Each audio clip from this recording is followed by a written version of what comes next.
mayam ahanmaktada ikokno kurumjari amadi taram noksari Pictional Pothaminasi KHANGMINASI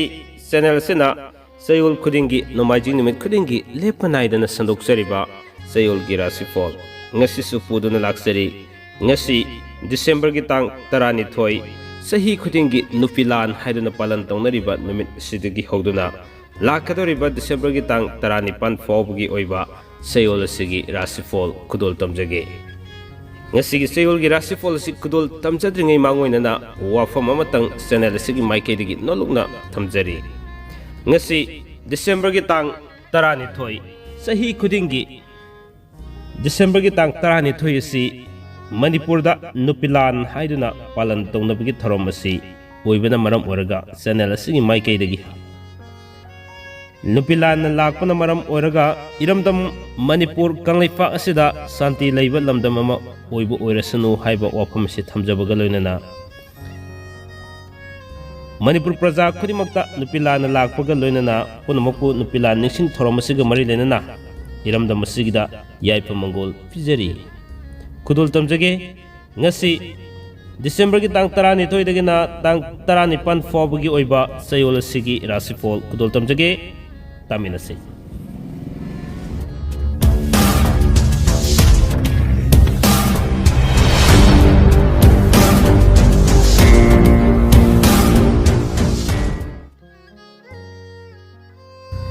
ngasi gi thamjariba Chayolgi Rashifal asi mahusaga dam manana thamjage haibadi mes Rashifal dagi hauna thamjaraga mathang manau naina thamjaraga iro het loibada min Rashifal thamjaba adumak ngasi su tawjage aduga tangkak ani thokna thamjabagi mawong adusu adumak ngasi su thamjage haibadi ngasi gi tangkak tana tang 12 dagi na tang 13 fawbagi leiriba Rashifal kudol tamjage aduga lemhoriba tang 15 dagi na tang 19 fawbagi Rashifal kudol tamjage madugi matung tarakpada Chayol sida kari haksangi phibam leri mahai masingi phibam loina pakhang leisabigi pol kari leri haibadu kudol tamjarake ahan sidi mes Rashifal okhasage mes Rashifal gi oina tang 12 dagina tang 13 fawbagi manungda mingona leikiba sel fangani subano makanagani wano mamai fakani lamda chatpa kaide anuba marup fangani leikai gi thabak thoramda matam mangani aduga tang 15 dagina tang 19 fawbugi manungsina lamda chatpa thoina kaide pungisei tawbasingi oinadi yamna kanaba matam oi imung manung semgat sagat mangamba matam su oigani haksangi oinadi kaide mahaigi oinadi atan makhar fawgani loina pakhang leisabi singi oinadi thungnagani mathangda lokasage Bris Rashifal gi oina tang 12 dagina tang 13 fawbugi manungda wakhal sarak sahing khra tawgani sel makong pangani section bio loina wakhal ga thabakka manaroi aina khanbana ama tawthorakpana ama fangbana ama haiba matamda oi mina sanbiba matamdi oigani aduga marup mapang yamgani yamliba marup mapang singsidagi kharasu section biba fai karwarda sel khra mangani aduga tang 15 dagina tang 19 fawbugi manungda pungisei tawba mingchat fangani lighting gi thabakta pukning sangani imung manung sel khara chatkani haksangi oinadi thoina akaiba leite mahaigi oinadi adumak fai aduga pakang lesabigi oinadi haina sengnagani ahum subada lokasage Methun Rashifal gi oina tang 12 dagina 13 fawbugi manungda pungisei tawbada sel fangani karbar tawbada kanagani lamda chatpa kaide fam hongdo hongjin tawgani marup yamgani aduga tang 15 dagina 19 fawbugi manungda mari mata yumda thunglagani thawdok khara yamgani imung manung semgat sagatli sel makhong pali loina haksangi oinadi kaite mahaigi oinadi atan makhar fawgani aduga pakhang lesabigi oinadi paw fawdoknaba ngamgani mari subda lokhasage karkat Rashifal gi oina tang 12 dagina 13 fawbugi manungda anuba nungaiba paw tagani pungisei tawba lighting gi thabakta mingchat fangani mina sanbigani sasan gi karbar da sel mangani aduga tang 15 19 fawbagi manungda lamda satpa thoina kaide fam hongdo hongjin tawgani imung manung semjin sajali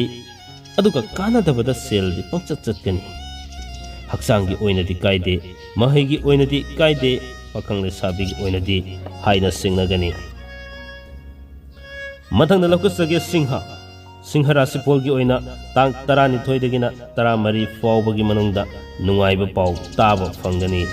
anobu marup fangani mingonda leikiba sel fangani jagoi sei tobo mingchat fangi lila drama sanaba pamgani aduga tang 15 dagina 19 fawbagi manungda lamda chatpa kaide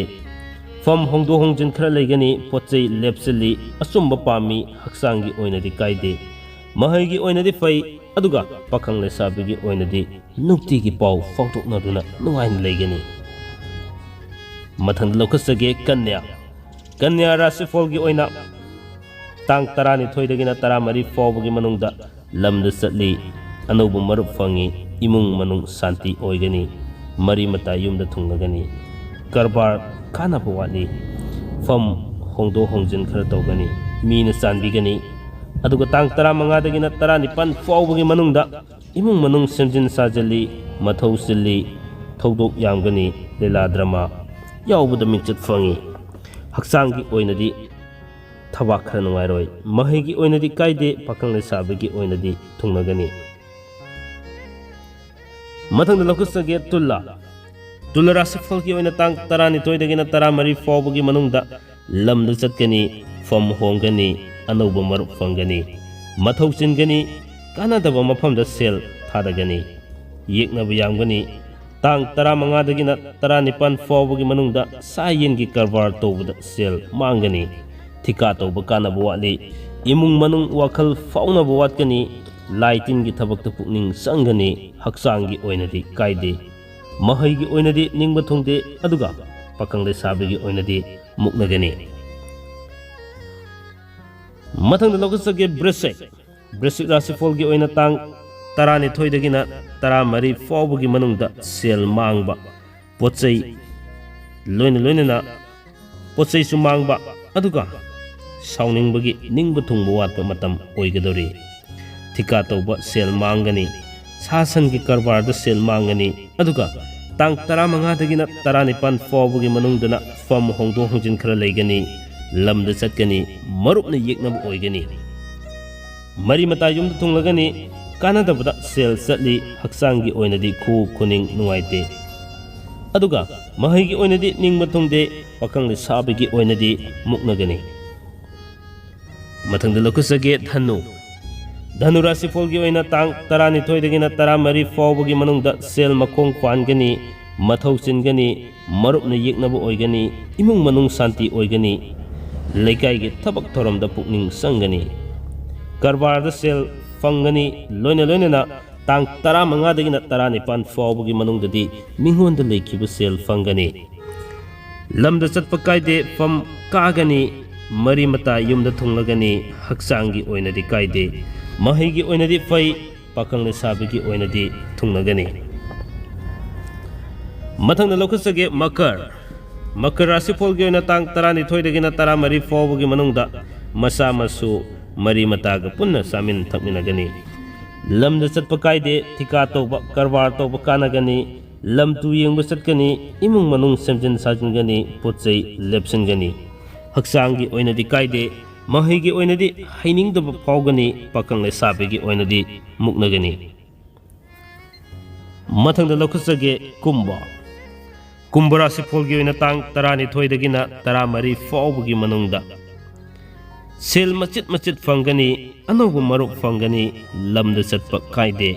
imung manung santi oigani suba nomba karbar toba kanagani tang 15 dagina 19 fawbagi manungda fam hongdo hongjin tawgani wanomba mai pakani kanadaba maruptu sel chatkani haksangi oinadi kaide mahigi oinadi fajana tawgani aduga pakangle sabigi oinadi thungnagani asumna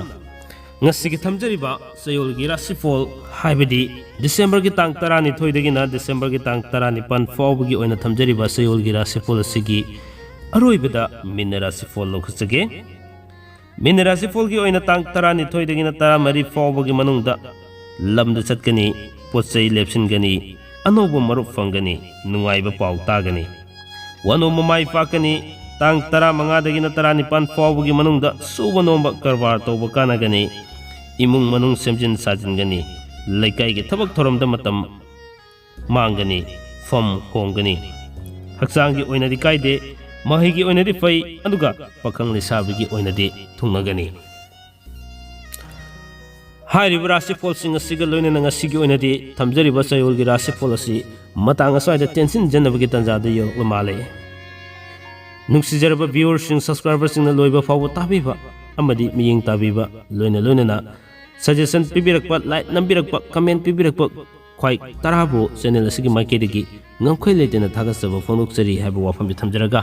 ꯄꯨꯝꯅꯃꯛꯄꯨ ꯉꯁꯤꯒꯤ ꯑꯣꯏꯅꯗꯤ ꯀꯥꯏꯅꯅꯕ ꯌꯥꯊꯪ ꯅꯤꯖꯒꯦ, ꯄꯤꯅꯕꯤꯔꯁꯤ꯫ ꯀꯪꯂꯩꯄꯥꯛꯅ ꯌꯥꯏꯐꯔꯦ꯫